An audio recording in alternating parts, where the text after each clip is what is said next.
Assalamualaikum warahmatullahi wabarakatuh. Perkenalkan, nama saya Sela Sonia. Saya Muhammad Ibnu Abdul. Perkenalkan, nama saya Lucy Audinar. Perkenalkan, nama saya Alifa Widya. Perkenalkan, nama saya Dina Agustina.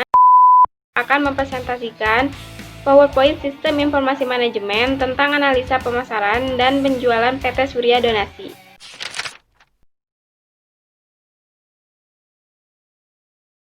Bab 1 pendahuluan. Di sini ada latar belakang. Poin pertama, ada pengertian saluran distribusi. Menurut Nitisimeto 1993 P.102, saluran distribusi adalah lembaga-lembaga distributor atau lembaga-lembaga penyalur yang mempunyai kegiatan untuk menyalurkan atau menyampaikan barang-barang atau jasa-jasa dari produsen ke konsumen. Menurut Warren J. Egan 2003, saluran distribusi adalah saluran yang digunakan oleh produsen untuk menyalurkan barang tersebut dari produsen sampai ke konsumen atau pemakai industri. Yang kedua, faktor yang mendorong suatu perusahaan menggunakan distributor adalah 1. Para produsen atau perusahaan kecil dengan sumber keuangan terbatas tidak mampu mengembangkan organisasi penjualan langsung. 2. Para distributor nampaknya lebih efektif dalam penjualan partai besar dengan skala operasi mereka dengan pengecer dan keahlian khususnya. 3. Para pengusaha pabrik yang cukup modal lebih sering menggunakan dana mereka untuk ekspansi daripada melakukan kegiatan promosi. 4. Pengecer yang menjual lebih sering membeli macam-macam barang dari grosir daripada membeli langsung dari masing-masing pabriknya. Poin ketiga, fungsi saluran distribusi. Fungsi utama saluran distribusi adalah menyalurkan barang dari produsen ke konsumen, maka perusahaan dalam melaksanakan dan menentukan saluran distribusi harus melakukan pertimbangan yang baik. Adapun fungsi-fungsi saluran distribusi menurut Kotler 1997.2.531-532 adalah 1. Information, yaitu mengumpulkan informasi penting tentang konsumen dan pesaing untuk merencanakan dan membantu pertukaran. 2. Promotion, yaitu mengembangkan dan penyebaran komunikasi persuasif tentang produk yang ditawarkan. 3. Negotiation, yaitu mencoba untuk menyepakati harga dan syarat-syarat lain sehingga memungkinkan perpindahan hak kepemilikan. 4. Ordering, yaitu pihak distributor memesan barang kepada perusahaan. 5. Payment, yaitu pembeli membayar tagihan kepada penjual melalui bank atau lembaga keuangan lainnya. 6. Title, yaitu perpindahan kepemilikan barang dari suatu organisasi atau orang kepada organisasi atau orang lain. 7. Physical possession, yaitu mengangkut dan menyimpan barang-barang dari bahan mentah hingga barang jadi dan akhirnya sampai ke konsumen akhir. 8. Financing, yaitu meminta dan memanfaatkan dana untuk biaya-biaya dalam pekerjaan saluran distribusi. 9. Risk taking, yaitu menanggung resiko sehubungan dengan pelaksanaan pekerjaan saluran distribusi. 4. Macam-macam saluran distribusi. Terdapat berbagai macam saluran distribusi barang konsumsi, diantaranya ada produsen ke konsumen. Bentuk saluran distribusi ini merupakan yang paling pendek dan sederhana karena tanpa menggunakan perantara. Jadi, produsen dapat menjual barang yang dihasilkannya melalui pos atau langsung mendatangi rumah konsumen dari rumah ke rumah. Oleh karena itu, saluran ini disebut saluran distribusi langsung. Yang kedua ada produsen ke pengecer, lalu ke konsumen. Produsen hanya melayani penjualan dalam jumlah besar kepada pedagang besar saja, tidak menjual kepada pengecer. Pembelian oleh pengecer dilayani oleh pedagang besar, dan pembelian oleh konsumen dilayani pengecer saja. Selanjutnya ada produsen ke pedagang besar, lalu pengecer selanjutnya kepada konsumen. Saluran distribusi ini banyak digunakan oleh produsen dan dinamakan saluran distribusi tradisional. Di sini, produsen hanya melayani penjualan dalam jumlah besar kepada pedagang besar saja. Tidak menjual kepada pengecer. Pembelian oleh pengecer dilayani pedagang besar dan pembelian oleh konsumen dilayani pengecer saja. Lalu ada produsen, agen, pengecer, lalu konsumen. Di sini, produsen memilih agen sebagai penyalurnya. Ia menjalankan kegiatan perdagangan besar dalam saluran distribusi yang ada.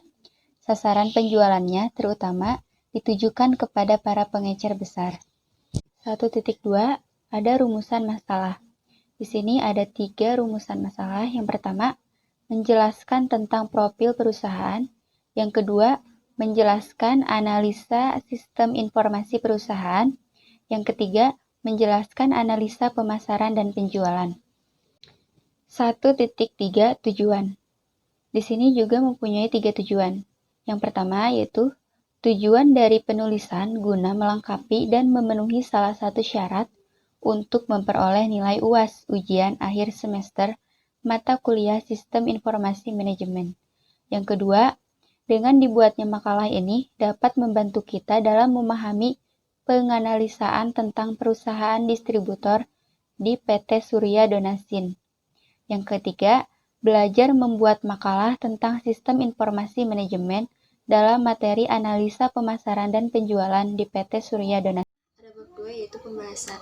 Yang pertama ada profil perusahaan. A. Sejarah perusahaan.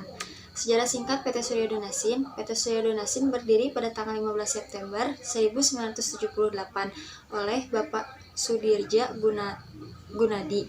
Bermula dari grosir obat-obatan dan kelantong yang beralamat di Jalan Cibadak, Bandung. Bapak Sudirja Gunadi mengembangkan usahanya dengan filosofi jujur, ramah, rendah hati, dan dapat dipercaya. PT Surya Donasin Crop saat ini sudah memiliki 10 cabang yang terbesar di beberapa kota. Antara lain, Bandung didirikan pada tahun 1978, Cirebon didirikan pada tahun 1983, Karawang didirikan pada tahun 1989, Tasikmalaya didirikan pada tahun 1989, Tangerang didirikan pada tahun 1995, Bekasi didirikan pada tahun 1995. Bogor didirikan pada tahun 1998, Sukabumi didirikan pada tahun 2000, Serang didirikan pada tahun 2000, Subang didirikan pada tahun 2008. PT Surya Donasin Sukabumi mengatasnamakan kekeluargaan, tetapi tidak meninggalkan prinsip-prinsip ekonomi, yaitu tetap mencari keuntungan yang sebesar-besarnya dengan pengorbanan tertentu untuk kesejahteraan karyawan. Dengan adanya berbagai langkah perubahan, pembenahan, dan penyempurnaan yang dilakukan oleh manajemen serta pembinaan secara konsisten, PT Surya Donasin Sukabumi menduduki deretan kelompok yang berprestasi di Jawa Barat. B. Visi dan misi perusahaan. Visi dan misi PT Surya Donasin yaitu menjadikan perusahaan distributor terkemuka dengan berlandasan kepada 1. Pengembangan kualitas sumber daya manusia yang berkesinambungan. 2. Pengembangan jaringan langganan yang tertata dengan baik. 3. Pengembangan sistem informasi terpadu, tepat, dan akurat. Misi yaitu 1. Memberikan kepuasan pelayanan kepada pelanggan dan prinsipal. 2. Menciptakan pondasi yang kokoh melalui pencipta brand image perusahaan yang baik. Adapun struktur organisasi dan uraian tugas struktur organisasi. Di sini yang paling atas yaitu district manager. Di bawahnya ada sales supervisor dan administrasi supervisor. Di bawah supervisor ada salesman DK dan salesman LK. Di bawah supervisor ada kepala gudang. Di bawah kepala gudang ada core helper, dan di bawah core helper ada administrasi gudang dan helper.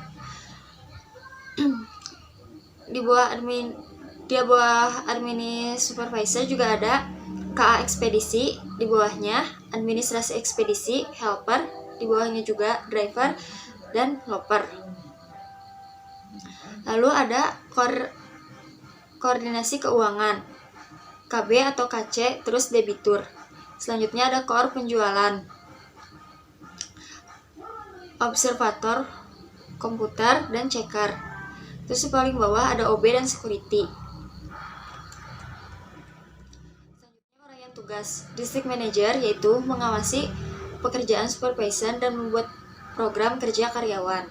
Administrasi supervisor bertanggung jawab atas administrasi perusahaan. KA gudang melaksanakan penerimaan dan pengiriman barang sesuai dengan otoritas dari pemimpin yang terkait. Core helper itu menghitung dan meneliti barang yang diterima. Administrasi gudang yaitu melakukan pemeriksaan barang yang akan datang ataupun yang keluar. Helper menghitung dan meneliti kembali barang yang akan dikirim. KA ekspedisi yaitu meneliti barang yang akan dikirim ke konsumen. Selanjutnya ada administrasi ekspedisi. Ekspedisi mengirim barang ke konsumen. Driver membantu mengirim barang ke konsumen. Loper mengantar barang ke konsumen atau ke dalam toko. Koordinasi keuangan bertanggung jawab atas keuangan perusahaan dan ikut mengatur dan memantau semua transaksi yang terjadi di perusahaan serta membuat laporan keuangan dan laporan transaksi. KB atau KC mencatat keuangan dalam perusahaan. Debitur mengelola keuangan perusahaan. Core penjualan mengordinir barang yang akan dijual. Operator komputer mengoperasi komputer yang untuk menyimpan data-data perusahaan. Checker memeriksa kondisi barang. Sales supervisor fokus dalam merencanakan strategi pemasaran dan penjualan produk agar mudah diingat masyarakat. Mengevaluasi hasil penjualan, mencari solusi dan alternatif untuk membuka peluang pemasaran yang baru dan potensial, dan membuat laporan secara berkala tentang tingkat penjualan yang dicapai. Salesman mempromosikan produk dan menjual produk agar mencapai target penjualan. D. Data perusahaan. PT Surya Donasi bergerak dalam bidang distributor. Barang atau produk didistribusikan diantaranya adalah 1. Kino, produk permen yang memiliki rasa dan varian yang berbeda-beda. 2. Segar Sari, minuman serbuk yang terdiri dari beberapa rasa. Yang ketiga, Caplang, contohnya seperti minyak kayu putih, minyak klon, minyak angin, balsam, dan lain-lain. Dan yang keempat, Johnson, perlengkapan bayi seperti baby oil, bedak bayi, sampo bayi, sabun bayi, dan lain-lain. Yang kelima, Clean and Clean, produk kosmetik wanita seperti bedak, clear fairness, facial wash, dan lain-lain. Dan yang keenam, serta produk yang lainnya, PT Surya Donasi mendistribusikan produk di area pasar, minimarket, supermarket, dan mall di area Sukabumi dan Cianjur. Analisa sistem informasi perusahaan atau organisasi. Prosedur sistem berjalan perusahaan. Yang pertama, prosedur pemesanan barang, konsumen memesan produk melalui salesman. Yang kedua ada prosedur pengiriman barang, yaitu konsumen memesan produk melalui salesman. Lalu, salesman akan melakukan pemesanan produk ke bagian administrasi gudang. Lalu, administrasi gudang membuat PO. Lalu, administrasi gudang akan mengirimkan produk kepada konsumen dengan bantuan driver. Penjelasan toolbox sistem informasi di perusahaan. Toolbox perusahaan yang ditetapkan adalah 1. Blok input, alat untuk menerima data, contoh board, mouse, scanner, dan lain-lain. Yang kedua, ada blok output, alat untuk menghasilkan keluaran, contoh printer. Yang ketiga, pengaman terhadap virus pada komputer, contoh sistem pertahanan komputer yang dilindungi dengan antivirus. Dan yang keempat, pengamatan fisik menyangkut pengamatan terhadap kebakaran atau gempa bumi, contoh alat pemadam kebakaran, alarm toko, kamera CCTV, dan lain-lain. Permasalahan atau kendala yang ada di perusahaan. Yang pertama, sistem yang terus berkembang memerlukan aplikasi yang mampu mendukung sistem tersebut sehingga dibutuhkan kapasitas data yang besar. Belum maksimalnya aplikasi yang ada.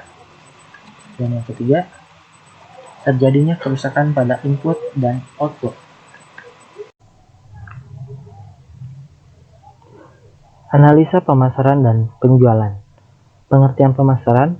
Pemasaran adalah suatu proses sosial manajerial di mana individu dan kelompok mendapat kebutuhan dan keinginan mereka dengan menciptakan, menawarkan, dan bertukar sesuatu yang bernilai satu sama lain.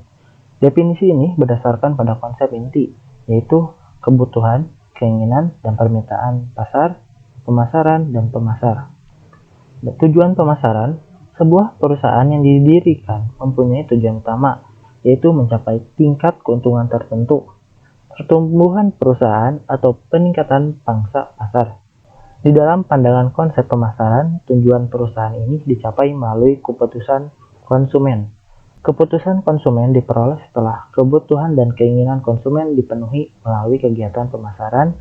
Tujuan pemasaran adalah mengenal dan memahami pelanggan sedemikian rupa sehingga produk yang dijual akan cocok sesuai dengan keinginan pelanggan, sehingga produk tersebut dapat terjual dengan sendirinya.